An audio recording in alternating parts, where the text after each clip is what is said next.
It took 100 years of service, problems to create this Chicago institution. Society changed.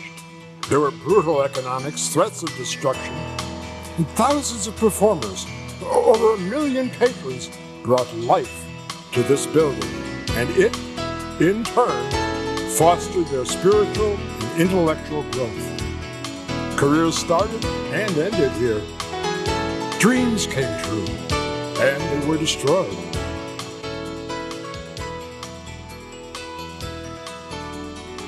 Happy birthday, old girl. Oh, if these old walls could talk. Your steel, your mortar, your bricks, and your concrete are just lifeless works of art. Until that magic time when performers, actors meet the audience. I'm Bradley Nystall. I spent over half a century here on this stage as director, actor, manager, floor sweeper.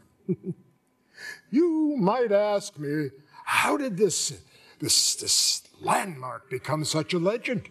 Well, I'll tell you. After the Chicago fire, they had tightened up the building code, and so people moved out here to the suburbs where they could build houses that were not as expensive.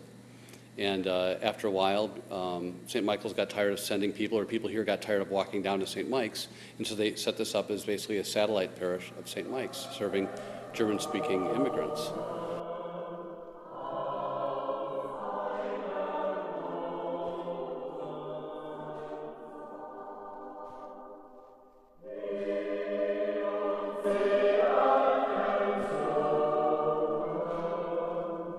The school and parish grew, and by 1910 they felt they needed a social center.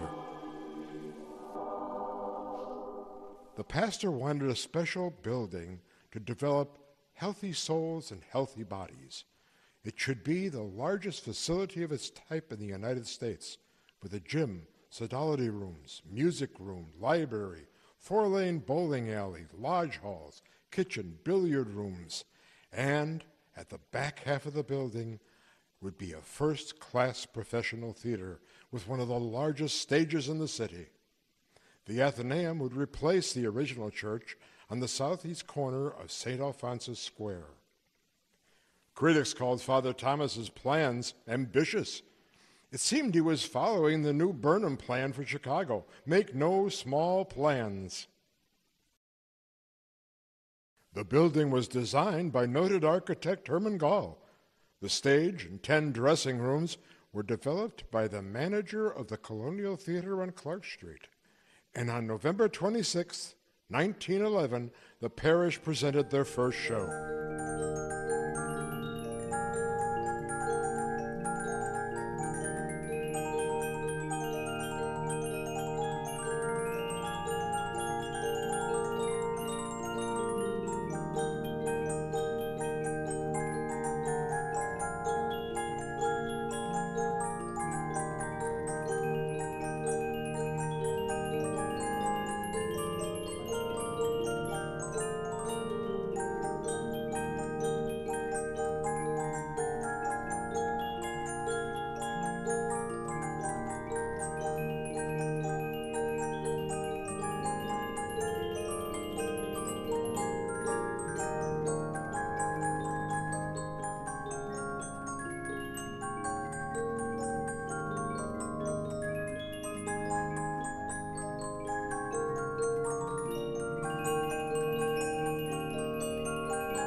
Prosser.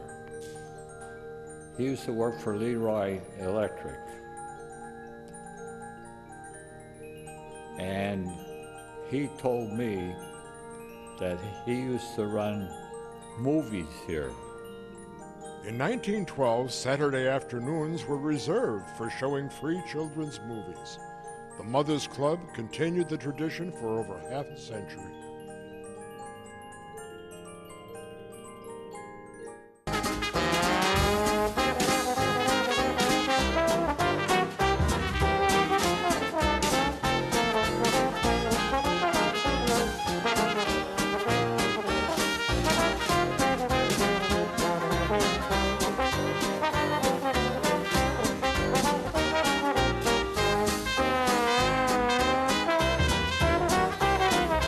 designed for parishioners, over time the theater also served other churches and schools.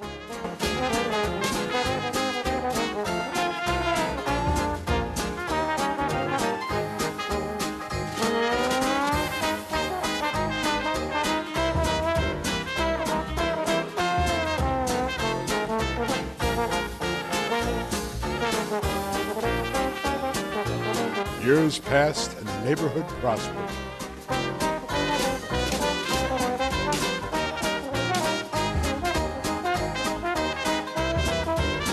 At one time, it was the biggest shopping center next to downtown. And that's a fact. It was that great. School attendance grew, so the second floor was remodeled into classrooms. In 1937 and 8 was a commercial course in this building, and that covered typing, shorthand, bookkeeping, letter writing. The classes were taught by the good sisters, school sisters of Notre Dame. Then, disaster.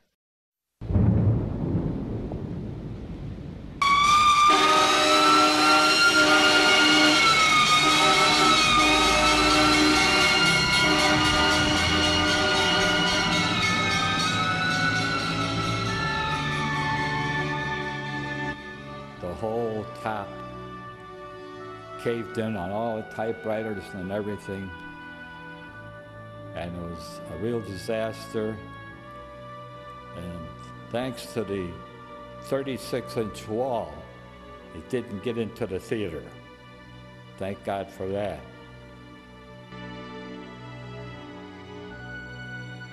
It took 2 years to rebuild. Hermann Gall, the original architect, redesigned the entire front to reflect modern tastes and save money. The neighborhood continued to grow during the Depression. Another war. The Athenaeum was getting old and beginning to show its 35 years of use. Maintenance was expensive and a growing concern. The last big wave of German-speaking immigrants came in after World War II. They weren't immigrants so much from Germany. They were ethnic Germans who had been persecuted because they were ethnic Germans, but they were living in places like Yugoslavia and Romania. And they were actually put into concentration camp type situations there because there was prejudice against ethnic Germans in the wake of World War II. Despite the new immigrants, St. Alphonsus was starting to experience problems. And a second disaster.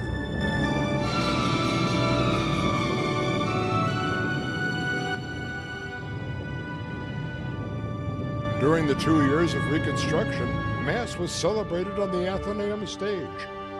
To save money, the pipe organ was moved to the church. By 1958, the Athenaeum was facing new challenges.